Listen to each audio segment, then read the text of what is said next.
На Северный Кавказ из Якутска отправился очередной сводный отряд полиции. Сегодня утром сотрудники МВД вылетели на полугодовую служебную командировку для поддержания конституционного строя на территории Республики Северная Осетия-Алания. Полицейские прошли специальную подготовку. Для некоторых из них это не первая вылазка.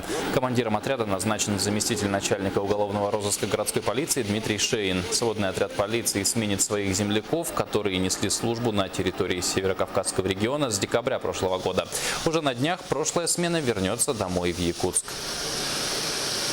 В этот период командировки будет специально тоже поставлена задача с руководством МВД России, так как получается период выборов в Государственную Думу. И особенно на них возлагается бдительность выполнения всех поручений руководителей. Ну и за эти годы наш отряд, личный состав возвращались в командировки только положительными характеристиками.